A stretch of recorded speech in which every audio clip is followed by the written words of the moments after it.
우리 옆에 있는 성도들 바라보면서 서로 축복하며 나가는데요. 기도는 기적을 만듭니다. 우리 옆 사람 바라보면서 기도는 기적을 만듭니다. 할렐루야.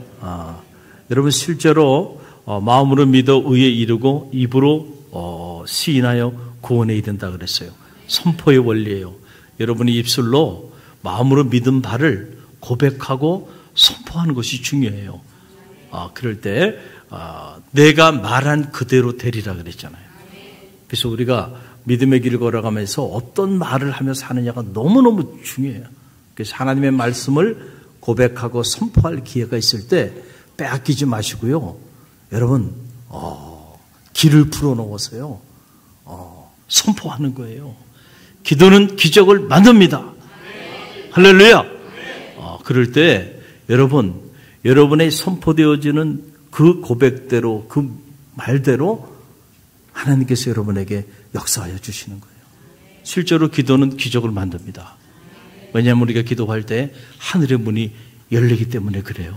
이 기도의 신비를 체험하는 사람들은 그래서 기도의 자리에 목숨을 걸고 빼앗기지 않고요. 기도의 자리를 사모하는 그 다니엘이 목숨을 걸고 사자굴에 던져지는 그 극도의 위기 가운데 놓여 있음에도 불구하고 기도를 멈추지 않은 겁니다. 죽으면 죽으리라 라고 하는 결단을 가지고요. 그럼에도 불구하고 기도의 자리로 나가잖아요. 그럴 때 하늘의 문이 열려서 오히려 다니엘을 죽이고자 함정을 파놨던 그 사자굴에 누가 들어가요?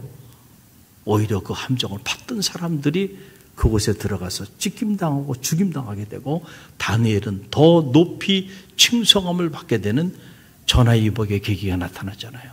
어떤 사람들에게? 기도하는 사람들에게. 어느덧 그 기적은 나타나게 될 줄로 믿습니다. 오늘 우리 구함의 법칙 13번째 시간을 맞이하면서 강청기도가 능력이 있다. 한번 따라해보세요. 강청기도가 능력이 있다. 강청기도가 능력이 있다. 이 주제를 가지고 우리가 말씀을 나누기 원하는데요. 여러분 1965년 제가 태어났던 해입니다. 그 애가 65년에 김세레나라고 하는 가수가 있는데 이 여자 가수가 부른 노래가 있어요. 갑돌이와 갑순이. 여러분 혹시 이 노래를 아시나요? 아세요? 갑돌이와 갑순이. 그럼 우리 앞에 소절만 한번 불러볼까요? 자, 둘, 셋. 갑돌이와 갑순이는 한마을에 살았더래요. 둘이는 서로 사랑을 했더래요.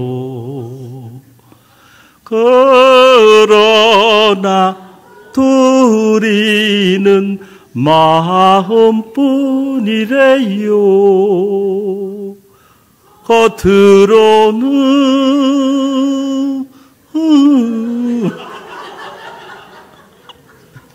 모르는 척 했더래요. 이런 노래죠. 이 옛날 노래에 깊이가 있습니다. 여러분. 제가 왜 이 노래를 여러분과 함께 불렀냐면은 갑돌이와 갑순이가요 서로 사랑했다는 거예요. 그렇죠? 그런데 그 사랑이 이루어지지 못합니다. 왜 그랬을까요?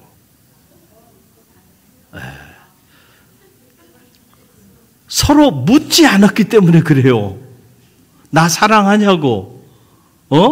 갑순이가 갑돌이에게, 갑돌이가 갑순이에게 좀 물어봤으면 좋았을 텐데 갑순이 마음에는 갑돌이밖에 없었어요.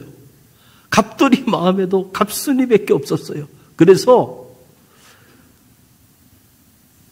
갑순이가 결혼을 하게 돼요. 갑돌이를 떠나서. 그래서 첫날 밤에 한없이 울었다는 거예요. 그 모습을 보고 갑돌이가 화가 나가지고요. 갑돌이도 장가를 갑니다.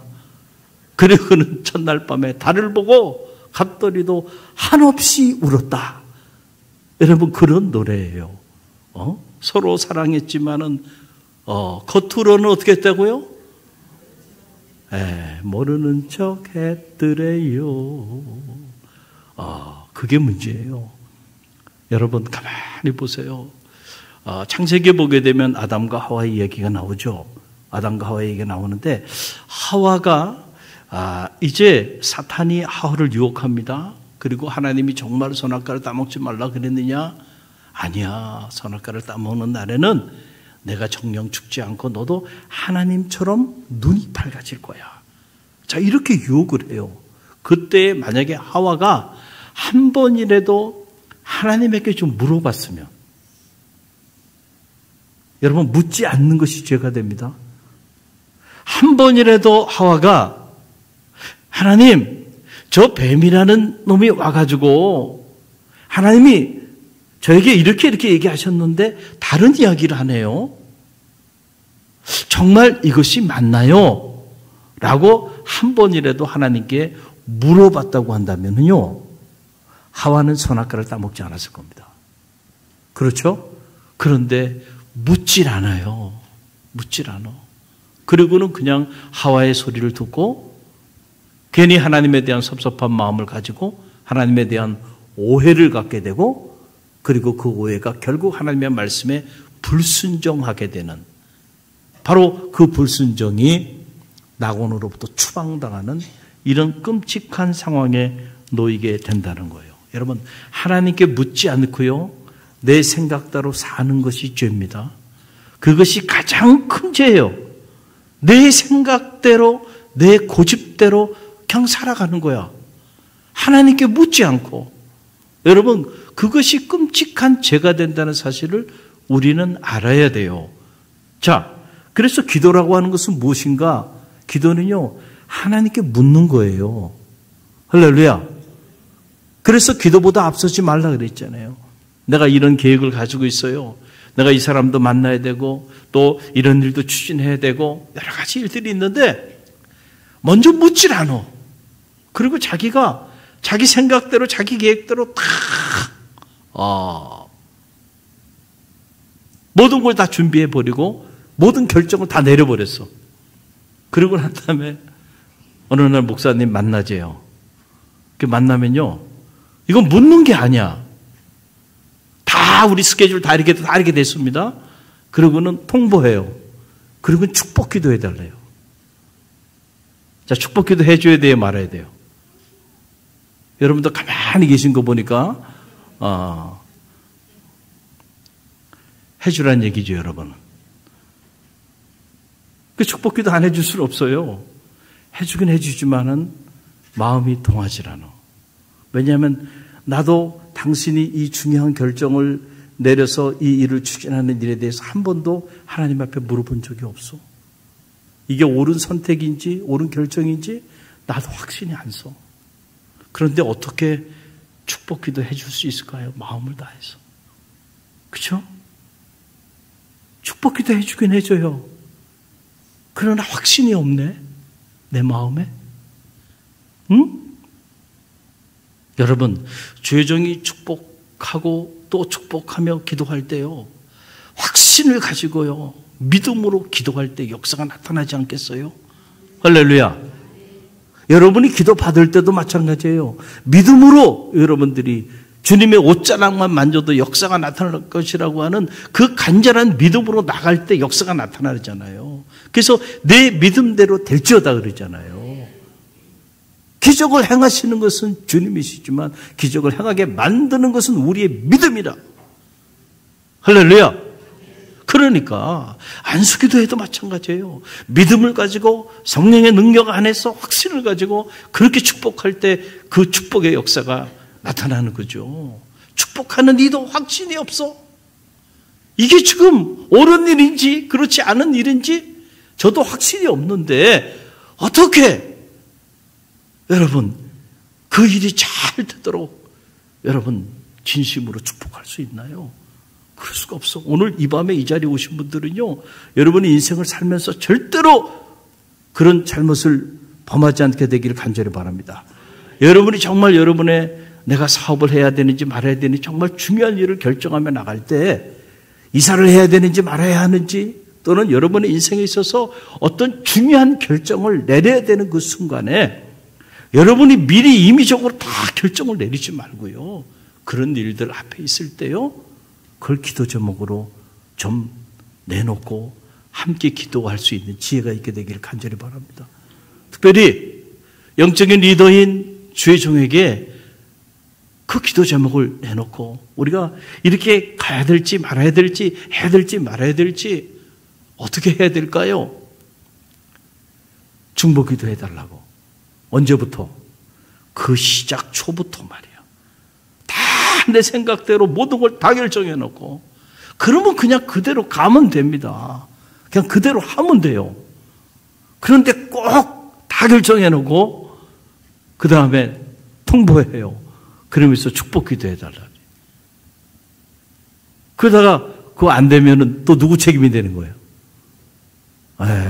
우리 이 전사님 똑똑하시네. 1차적으로 담임 목사님 책임이고요. 2차적으로 하나님 책임이야. 그렇게 되는 거예요. 저는 우리 갈릴리 교회는 그런 사람들이 없게 되기를 간절히 바랍니다. 물어보세요. 그래서 여러분 보세요. 자, 역대상 10장 13절로 14절 말씀을 보세요. 저와 여러분이 함께 읽어봅니다. 사울이 죽은 것은 여호와께 범죄하였기 때문이라 그가 여호와의 말씀을 지키지 아니하고 또 신접한 자에게 가르치기를 청하고 여호와께 묻지 아니하였으므로 여호와께서 그를 죽이시고 그 나라를 이새의 아들 다윗에게 넘겨주셨더라. 아멘. 여러분 이 말씀을 가만히 보세요. 자, 사울이 죽은 것, 하나님이 왜 사울에게 촛대를 옮겨서 사울이 비참하게 죽임을 당하게 되었는가? 그 원인이 나오는데 그 원인은 범죄하였기 때문이라는 거예요. 근데 어떤 범죄를 했는가? 사울 신앙생활 잘했습니다. 사울이 하나님 모르지 않았어요? 사울이 예배의 자리, 기도의 자리 떠난 사람이 아니에요. 그런데 왜 하나님은 사울에게 촛대를 옮겨버리셨고 사울이 이렇게 범죄했다고 얘기하시는가? 사울은 자기 나름대로 열정을 가지고 주를 섬겼습니다. 그런데 그것이 하나님의 말씀의 기준을 따라서 움직인 것이 아니고 자기 생각대로, 지 고집대로 그렇게 신앙생활을 한 거예요. 범죄했다. 뭐가 범죄했냐면 그가 여호와의 말씀을 지키지 아니하고 또 신접한 자의 가르치기를 청하고 여호와께 묻지 아니하였으므로 사울 나름대로 자기 나름대로 사울은 또 사울의 생각들이 있었어요. 그런데 그런 일들을 추진하는 과정에서 누구에게 묻지 않았어요? 여호와께 묻지 않은 거야. 이게 결정적인 사울의 범죄야. 사울의 잘못이라는 거예요. 여호와께 묻지 아니하였으므로 여호와께서 그를 죽이시고 그 나라를 이새의 아들 다윗에게 넘기셨다. 촛대를 옮기신 이유가 어디 있어요? 묻지 않았다는 거예요. 할렐루야. 묻지 않은 것이 여러분 이렇게 끔찍한 하나님이 촛대를 옮겨버리는 이런 안타까운 삶의 자리에 자리하게 돼요. 저는 우리 갈릴리교회 성도들이 여러분이 어떤 일을 행하든 특별히 정말 여러분의 인생이 중요한 일이라고 한다면 하나님께 먼저 물어보시기를 간절히 바랍니다. 할렐루야. 정말 물어보지도 않고요. 간절하게 물어보지도 않고요. 그리고는 마음껏 추진하다가 일이 잘못되면 모든 책임을 누구에게 돌려요? 하나님께 돌려요. 하나님 어떻게 이럴 수 있냐고. 그럼 하나님 그럴 거예요. 야, 너는 그 문제 가지고 나한테 얼만큼 물어봤어. 내가 너에게 응답한 적이 없어. 넌 네 고집대로, 네 생각대로, 네 계획대로 한 거 아니야. 그러다가 문제가 터지니까, 그러다가 뜻대로 안 되니까 모든 책임을 나에게 돌리니? 여러분 이렇게 되는 거예요. 이해가 되시겠죠? 할렐루야. 그래서 묻는 것이 중요하다는 거예요. 우리가 지난 시간 마음을 토로하는 기도에 관해서 묵상했어요. 그렇죠? 다윗의 기도는 마음을 토하는 기도였다라고 하는 거예요. 그래서 그런 기도가 능력이 있다. 오늘 다윗의 기도 배우기 두 번째 시간을 맞으면서 강청 기도가 능력이 있다. 다윗의 기도를 묵상해 보면요, 다윗은 자기 삶에 크고 작은 일들이 일어날 때마다 다윗은 하나님 앞에 언제나 기도로 나갔던 하나님의 사람이세요. 할렐루야. 언제나 물어본 거예요. 그리고 언제나 하나님의 도움을 청한 겁니다.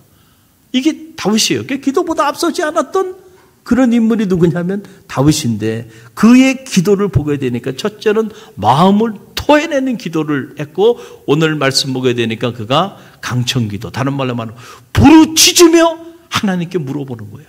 부르짖으며 하나님의 도움을 구하는 겁니다. 할렐루야.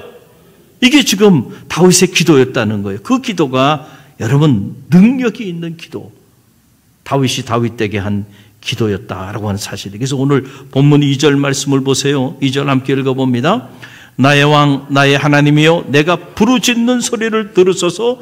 내가 주께 기도하나이다. 아멘.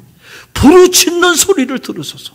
여러분이 신앙생활하면서 자녀의 문제가 됐던, 여러분의 건강의 문제가 됐던, 학업의 문제가 됐던, 진로의 문제가 됐던, 사명의 문제가 됐던, 어떤 문제가 됐든지 그 문제 때문에 정말 부르짖으며 기도한 적이 있느냐 말이죠. 부르짖으며 여러분이 한번 기도해 보세요. 그 부르짖는 기도는요, 반드시 응답됩니다. 할렐루야. 한국 교회가 점점 부르짖는 기도가 사라지고 있어요. 과거에는 산마다 부르짖으며 기도하는 성도들이요, 기도원마다 산마다 기도 소리가 떠나질 않았어요. 그런데 지금은요, 기도원도 다 문 닫게 생겼어요. 기도를 가는 사람도 없고요. 아니, 자기 교회에서도 부르짖으며 기도 안 하는데요, 기도원까지 가겠습니까? 그러니까 기도의 소리가 온 사냐에 사라지기 시작하고, 기도원도 이거 지금 어떻게, 처치가 곤란이에요. 이걸 어떻게 팔아도 팔리지도 않고요. 그게 교회마다 골칫덩어리가 돼버린 겁니다. 더 이상 기도하는 사람이 없어요. 아니, 자기 섬기는 교회에서도 기도를 안 하는데 무슨 기도원까지 가가지고 기도하겠냔 말이에요. 이런 안타까운 상황이 자리하게 되는데, 우리 갈릴리 교회는요, 이 부르짖는 기도의 소리가 떠나지 않는 교회가 되기를 간절히 바랍니다. 그리고 여기서 만족하지 않고요, 더 나가서 여러분들이 기도의 피정도 가고, 또 기도 가서 산에 가서도 기도하고요, 들에서도 기도하고요, 기도원에서도 기도할 수 있는 영성이 있게 되길 간절히 바랍니다. 그게 감사한 게, 올해는 그래도 한 달에 한 번씩 이렇게 여성교회 함께 영락기도원에 가서 이렇게 기도하기 시작했어요. 할렐루야. 귀한 일입니다. 그 기도가 역사를 만들 겁니다. 부르짖으며 기도했다는 거예요. 여기 부르짖음이라는 거, 쇠아으라고 하는 말인데, 극도의 절박한 상황 속에서 하나님의 도움을 구하고 하나님의 뜻을 구하는 기도, 그 기도가 바로 쇠아으라고 하는 기도예요. 이걸 우리가 좀 세련된 말로 강청기도라고 이렇게 표현하는 거예요. 여러분 혹시 사람들이 많이 모여있는 놀이공원, 그렇죠? 그런데 가가지고 여러분의 손주들 또는 어린 자녀들 데리고 갔는데 말이죠, 눈 깜짝할 사이에 아이들이 금방 손잡고 있다가 잠깐 아이스크림 사러 갔는데 애들이 없어져 버렸어. 자, 그러면 여러분 어떨까요, 상황이? 응? 미국의 유니버설 스튜디오라고 하는 곳이 있는데, 가보면 스케일이 어마어마하게 큽니다. 사람들이 얼마나 많으죠. 거기 들어갈 때 그 줄을 서는데 말이죠, 셀 수 없이 사람들이 많아요. 그런데 여러분들이 만약에 미국에 놀러 갔는데, 어린 자녀하고 갔는데 손 붙잡고 계속 다니다가 깜빡하는 사이에 아이를 잊어버렸다고 한번 생각해 보세요. 여러분 어떨 것 같아요? Excuse me. 혹시 시간 되시나요? 혹시 이런 애 못 보셨나요?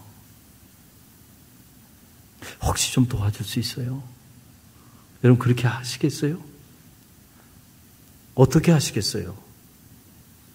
저는 이 부르짖는 기도에 대해서 묵상할 때마다 제 가슴에 지워지지 않는 집사님이 있어요. 임은미 집사님이라고, 이면석 원사님 따님이잖아요. 그분이 예전에 여기 자녀들 데리고 윤서라고 하는 어린 딸을 데리고 성경학교 참석한 적이 있어요. 제가 몇 번 말씀드린 적이 있는데 이 말씀 묵상할 때마다 그 생각이 나요. 어린 딸을 데리고 왔는데 애가 안 보이는 거야. 어디 있겠지? 그러고는 다 뒤졌는 거야. 근데 애가 없어. 그리고 제 집무실에 내려왔는데 얼굴을 보니까요, 지금도 생생 그 얼굴이 어떻게 말로 설명할 수 없는 얼굴이에요. 나는 정말 뭐 엄청난 일이 일어났다고 생각했어요. 그랬더니 딸이 없어졌다는 거예요. 그래서 그럴 리가 있냐, 여기 어디 다 있지 않겠느냐. 그리고 이 본당까지 저도 올라와 보고 막 하는데 진짜로 이 아이가 없네. 그때부터 저도 막 그냥 가슴이 그냥 막 뛰기 시작하더라고요. 그래서 빨리 파출소에도 연락하라 그러고 그랬더니 이 집사님이요, 교회 밖에까지 막 나가서 길에 지나가는 사람들을 붙잡고요, 윤사 막 부르짖으면 이름을 불러가면서 막 기도하면 거의 미친 사람처럼 말이죠.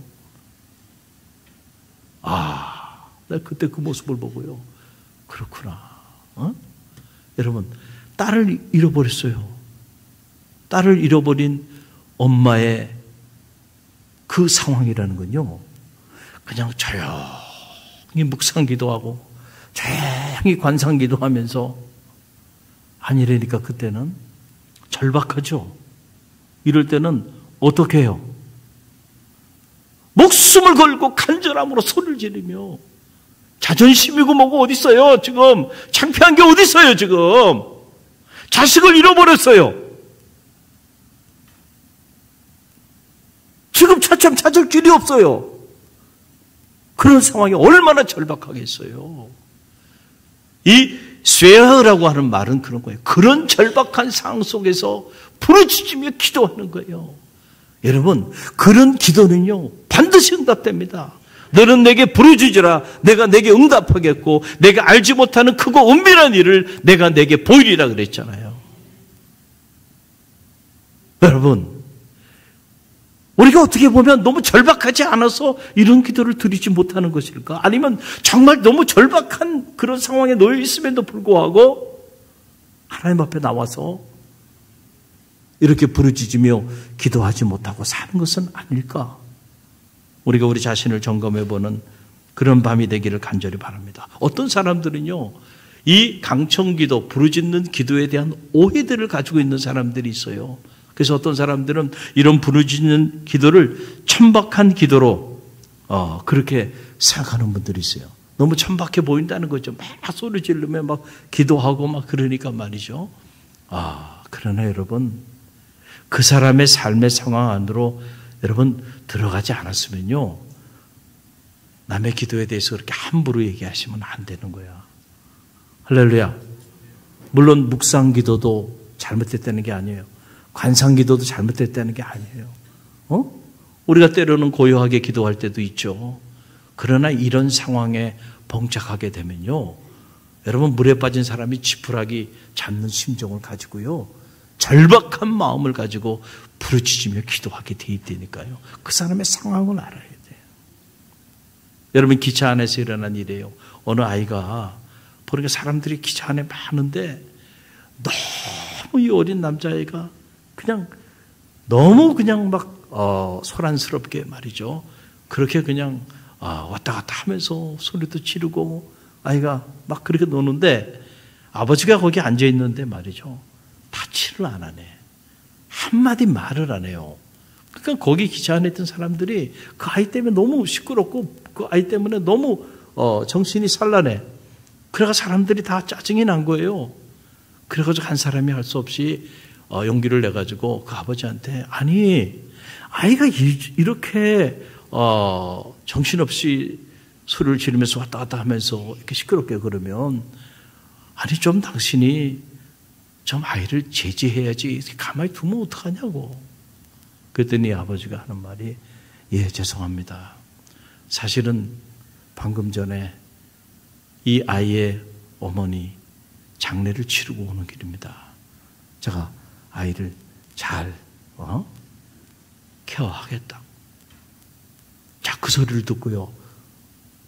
화가 나 있고 짜증이 나 있던 그 기차 안에 있었던 사람들이 어떻게 반응했겠어요? 그 어린 아이의 어머니 장례식을 치르고 지금 오는 길이야. 그러니 이 아버지는 지금 제정신이 아니겠죠.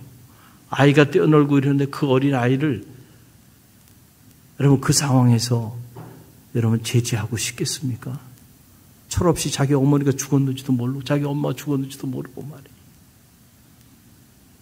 남의 상황을 알면은요 우리가 함부로 말할 수가 없는 거예요. 그렇죠? 그 사람이 처해 있는 그 상황, 부르짖으며 기도할 수밖에 없는 그 상황, 그렇죠?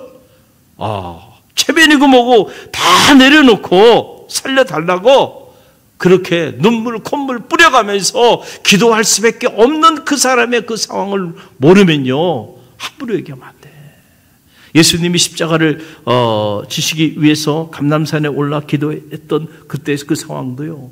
좀 예수님이 그러면은 좀 교양 있게 기도하시지 왜 이렇게 천박한 기도를 하셨을까요? 떨어지는 땀방울이 핏방울이 될 정도로 사력을 다하는 강청 기도를 한 거 아닙니까? 얼마나 그냥 그 산에서 몸부림치며 기도하셨으면 떨어지는 땀방울이요 핏방울이 됐다는 거 아닙니까? 모세 혈관이 터져가지고 여러분 피가 나올 정도로 그렇게 땀방울을 흘렸는데 그 땀방울이 핏방울이 섞여가지고 흘러내릴 정도로 그렇게 주님은 기도하셨다는 거예요. 얼마나 절박하셨으면 십자가를 져야 되는 그 고난 앞에서 얼마나 고통스러우셨으면 주님이 그렇게 기도하셨을까. 할렐루야. 여러분 이게 강청기도예요. 이게 부르짖는 기도예요. 이런 기도는 역사하는 능력이 있다니까요. 또 어떤 사람들은 강청기도에 대한 잘못된 오해를 해요. 강청기도는 너무 일방적인 기도 아니냐. 기도라고 하는 것은 하나님과의 대화인데 대화를 일방적으로 자기 혼자 그냥 일방적으로 이렇게 기도하면 하나님이 우리에게 말씀해 주고자 하시는 그 말씀을 듣지 못하지 않느냐. 그러니까 우리가 일방적으로 계속 그냥 하나님 앞에 막 소리 지르면서 우리 입장만 막 얘기하면 우리를 향한 하나님의 뜻을 성찰하기가 어렵지 않느냐. 자, 많은 사람들이 이런 얘기를 해요. 특별히 기도에 관한 가르침을 하면서 무슨 관상기도니 묵상기도니 침묵기도니 이런 기도 가르치는 사람들은 10명이면 10명 다 그런 얘기를 합니다. 그런데 저는 그런 분들에게 말하고 싶어요. 이것은 지극히 육신적인 이야기예요. 이건 무슨 말이냐면은 이 영적인 기도의 세계를 전혀 모르는 사람이야. 정말로 그 사람이 부르짖으며 절박한 마음을 가지고 강청 기도를 하나님 앞에 올려 드렸던 사람이라고 한다면 절대로 이런 말을 할 수 없습니다. 우리가 육신적으로 생각하면 내가 막 일방적으로 부르짖으며 막 소리치며 기도하면 나를 향한 하나님의 소리를 들을 수 없을 것 같죠. 그건 사람이 육신적으로 대화할 땐 그래요. 그게 맞는 말이에요. 그렇죠? 상대방의 이야기를 내가 좀 들을 수 있어야지 내 얘기만 계속 해버리면 상대방의 얘기를 못 듣잖아요. 이거는 지극히 육신적인 차원에서는 맞는 말이에요. 그러나 영적인 세계에서는요 그걸 넘어섭니다. 예를 들면 여러분이 어떤 삶의 문제를 가지고 내가 정말 사업상의 문제를 가지고 정말 이 사업을 해야 되는지 말아야 되는지 이 한 번의 결정으로 완전히 그냥 파산할 수도 있고 아니면 다시 한번 재기할 수 있는 길이 있어. 너무너무 절박해요. 자, 또 여러분이 어떤 중요한 무슨 이민을 간다든가 무슨 얼마나 중요한 일들이에요. 어떤 이사를 간다든가 뭔가 여러분의 삶에 어떤 새로운 일들을 결정해야 되는 중요한 결정의 기로에서 그런데 결정을 내릴 수가 없어. 그런데 시간은 다가오고 빨리 결정을 해야 돼. 절박해요, 절박하지 않아요? 절박하죠. 할렐루야. 그리고 병원에 갔는데 멀쩡했어요. 그런데 가서 보니까 6개월밖에 못 산대. 이미 손을 쓸 수 없다는 거야. 자, 그런 경우 있어요, 없어요? 숱하게 허다하죠. 에? 오늘 멀쩡하지만 내일 어떻게 될지 몰라요. 저도 마찬가지고 여러분도 마찬가지예요. 자, 절박해요, 안 절박해요? 어느 날 내 눈에 넣어도 아깝지 않은 우리 딸이, 우리 아이가 예기치 않은 사고로 인해서 끔찍한 상황에 자리하게 됐어. 절박해요, 안 절박해요? 절박하죠? 자, 그럴 때 여러분은 어떻게 기도할까요? 그쵸? 그건 볼 필요 없어요. 그건 다 무슨 기도예요? 강청 기도예요. 기독교 경전안에 나오는 기도의 3분의 2는 다 무슨 기도예요? 강청 기도예요. 부르짖는 기도예요. 다윗도 부르짖으며 기도해요. 부르짖으며 기도했잖아요. 오늘 못 먹여. 부르짖으며 기도했다. 얼마나 절박하면 부르짖으며 기도했겠어요. 사울에게 쫓겨가지고 저 죽음의 사지를 헤맬 때 얼마나 절박해요. 부르짖으며 기도했죠. 믿었던 아들 압살롬에게 배신을 당할 줄 어떻게 알았어요? 그래서 여러분 보좌에서 쫓겨나서 말이죠. 그렇게 도망자의 삶을 살아가고 있을 때 얼마나 절박했겠어요. 그때 어떻게 기도했겠어요? 다윗이 부르짖으며 기도할 수밖에 없죠. 그런데 여러분 놀라운 사실은요, 내가 부르짖으며 막 기도하는 거예요. 눈물 콧물 빠지며 그냥 막 기도하는데요. 부르짖으며 그 기도하는 중에요, 하나님의 음성을 들을 수 있습니다. 영적인 세계는요, 육신적인 대화와 다른 거예요. 여러분이 막 눈물을 흘리며 막 기도하는데 그 기도하는 중에 나를 향한 하나님의 뜻이 무엇인지를 깨닫게 해주세요. 성령의 역사 가운데서. 할렐루야. 내가 어디로 가야 할지 알지 못할 때, 그 절박함으로 기도할 때 막 기도하는 거예요. 근데 기도하는 중에 하나님이 마음에 확신을 주셔. 그러니까 내가 소리내서 막 기도한다고 하나님의 음성을 듣지 못하는 게 아니라는 얘기예요. 내가 이 절박한 가운데 살려달라고 이제 나는 죽었다고 그래서 근심하고 걱정하고 염려하면서 그렇게 막 부르짖으며 기도하는데 하나님이 부르짖으며 기도하는 중에 내 마음을 터치하여 주셔요. 그래서 내 마음에 어떻게 해요? 평안을 허락해 주세요. 자, 하나님이 주시는 마음이죠. 아무것도 염려하지 말고 너희 구할 것을 감사함으로 하나님께 아뢰라. 그러면 모든 지각에 뛰어나 하나님의 평강이 그리스도 예수 안에서 너희 마음과 생각을 지키시리라. 할렐루야. 막 부르짖으며 막 기도해요. 그 문제 때문에 너무 근심과 걱정, 염려로 내 삶이 송두리째 무너져 내리는데, 그런데 막 내가 부르짖으며 기도하는 중에 갑자기 성령께서 내 마음을 터치하여 주셔서 내 마음을 평온하게 해주시네. 그리고 담대하게 해주시네. 자, 하나님과 영적인 교제가 돼요, 안 돼요? 된다니까요. 부르짖으며 기도할 때 깨닫게 하시고, 부르짖으며 기도할 때 우리에게 믿음의 확신을 주시고, 부르짖으며 기도할 때 우리가 어디로 가야 할지 갈 바를 알려주시고, 부르짖으며 기도할 때 우리에게 말씀으로 역사하여 주세요. 막 부르짖으며 기도하는 중에 갑자기 말씀이 떠오르는 거예요. 어느 말씀이? 두려워하지 말라, 내가 너와 함께함이라. 놀라지 말라, 나는 내 하나님이 됨이라. 내가 너를 참으로 도우리라. 나의 의로운 오른손으로 너를 붙들리라. 이런 말씀이 떠오르요. 부르짖으며 기도하는 중에 말이죠. 그 부르짖으며 기도하는 중에 하나님이 우리에게 말씀해 주시는 거예요. 그러니까요, 영적인 차원에서는요, 내가 막 일방적으로 부르짖으며 기도한다고 하나님의 소리를 못 듣는 게 아니에요. 하나님의 소리를 들어요. 내가 일방적으로 하나님 앞에 부르짖으며 기도해도요, 그 기도에 하나님은 응답하십니다. 할렐루야. 그래서 내 마음에 확신을 주시기도 하고, 알지 못하는 세계를 깨닫게 하시기도 하고, 또 내가 보지 못했던 그런 놀라운 환상을 부르짖으며 기도하는 중에 보여주시기도 하시고요. 할렐루야. 육신적인 생각, 육신적인 차원에서 기도는 대화야. 대화니까 남의 소리를 들어야 되니까 무조건 침묵해야 돼. 그리고 하나님이 어떻게 말씀하시는지 그걸 들어야 돼. 그렇게만 말하는 분들이 있는데요. 이분들은 정말 절박한 상황 속에서 자기 인생의 문제를 놓고 부르짖으며 하나님 앞에 기도한 적이 없고, 그래서 부르짖으며 기도할 때 미세한 음성으로 들려주시는 하나님의 음성을 들은 적이 없는 사람이에요. 정말 그런 체험이 있다고 한다면요, 강청기도, 일방적인 기도라고 강청기도 해가지고는 하나님의 음성 못 듣는다고, 하나님의 음성 들으려면 침묵하라고, 그런 말도 되지 않는 이야기는요 하지 않을 거예요. 할렐루야.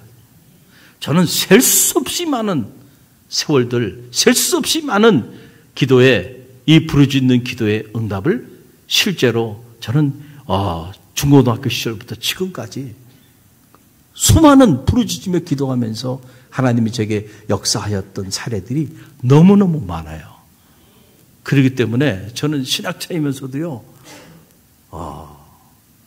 이 부르짖는 기도의 가치를 인정하는 사람입니다. 인정하는 정도가 아니고 좀 부르짖으며 기도하라고 그렇게 강하게 청하는 목회자예요. 할렐루야. 할렐루야. 우리가 부르짖으며 기도할 때가 있고요, 조용히 침묵 속에서 기도할 때가 있어요. 그 기도도 하나님 응답하세요. 관상기도도 묵상기도도 강청기도도 다 필요한 기도예요. 어느 한 기도만 중요하고 나머지 기도는 다 천박한 기도라고 생각하면은 안 된다는 거예요. 오늘 이 밤에 여러분 잘 나오셨어요. 여러분은 어떤 삶의 문제를 가지고 나왔나요? 다윗은요, 오늘 말씀 보게 되니까 다윗이 어떻게 기도했다고요? 오늘 2절 말씀 다시 한번 읽어봅니다. 나의 왕 나의 하나님이여, 내가 부르짖는 소리를 들으소서. 내가 주께 기도하나이다. 아멘. 어떤 소리? 부르짖는 소리를 들으소서. 내가 주께 기도하나이다. 그러니까 다윗은 어떤 기도를 했어요? 부르짖는 기도예요. 부르짖는 기도. 오늘 이 밤에 자녀의 문제, 건강의 문제, 경제적인 문제, 사업의 문제, 직장의 문제, 또 가정의 문제, 그리고 맡겨진 사명의 문제, 이런저런 많은 인생의 문제들을 가지고 여러분 이 밤 나왔을 텐데, 한번 여러분 그 문제를요 하나님 앞에 부르짖으며 간절히 한번 기도해 보세요. 너는 내게 부르짖으라. 내가 내게 응답하겠고 내가 알지 못하는 크고 은밀한 일을 내가 내게 보이리라 그랬잖아요. 절대로 하나님께서 그 기도 외면하지 아니하시고 하늘의 문을 여시고 응답하여 주실 줄로 믿습니다.